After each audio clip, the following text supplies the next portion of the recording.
சிவாவு தான் எலிமினேட் ஆயிருக்காரு. அது எல்லாருக்கும் ஏற்கனவே தெரிஞ்சது தான். ஸோ அவர் எலிமினேட் ஆன உடனே என்னாச்சுன்னா, பிக் பாஸ் கிட்ட ஒரு பர்மிஷன் கேட்குறாரு. நான் ஒரு சின்ன கதை சொல்லணும். 7 வருஷ கனவு. இந்த கனவை இந்த கதையை இங்கே வச்சு சொல்லணும் அப்படிங்கிறதுன்னு சொல்லிட்டு பர்மிஷன் கேட்குறாரு.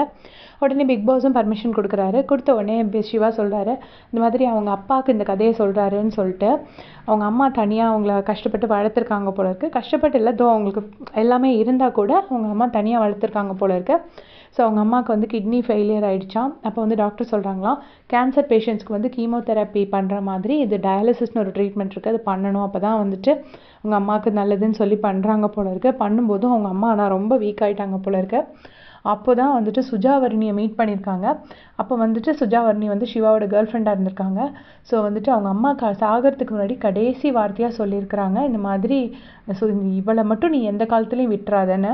ஸோ அதனால தான் அவர் வந்து சுஜாவர்ணி அப்படி கல்யாணம் பண்ணியிருக்காரு போல இருக்குது. இன்னி வரைக்கும் அவங்க ரொம்ப ஹாப்பி கப்பலாக தான் இருக்காங்க 2 பேருமே.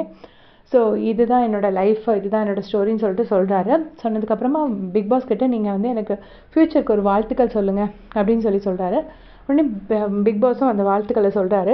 அதுக்கப்புறம் தீபக்கை வந்துட்டு புகழ்கிறாரு. தீபக் சார்பாக ஒரு ரோஸை பிச்சு எடுத்துகிட்டு, முதல்ல வந்தப்போ நான் தீபக்கை வந்து ரொம்ப மோசமாக நினச்சேன், ஆனால் அதுக்கப்புறம் ரொம்ப ஒரு குழந்த மனசுள்ள ஒரு தங்கமான மனுஷன் அவர் அப்படிங்கிற மாதிரி தீபக்கையும் ப்ரைஸ் பண்ணிவிட்டு அந்த ரோஸையும் பிச்சு அவர் ஞாபகமர்த்தமாக எடுத்துகிட்டு போகிறார் போல இருக்க. ரோஸை கட் பண்ணுறாரு. கட் பண்ணிட்டு தீபக்கையும் ப்ரைஸ் பண்ணிவிட்டு எல்லாருக்கிட்டையும் ஒரு ஹக் கொடுத்துட்டு அருண் வந்து பயங்கரமாக அழறாரு. இந்த சிவா கிளம்புறாருன்னு சொல்லிட்டு அருண் வந்து பயங்கரமாக அழறாரு. சரி, இன்னும் கொஞ்சம் நேரம் காம் ஆகிட்டு இப்போ வந்து சிவா கிளம்பிட்டாரு. இதே மாதிரி பிக் பாஸ் அப்படியே செஞ்சுக்கிறதுக்கு சேனல் சப்ஸ்கிரைப் பண்ணிக்கோங்க. Thanks for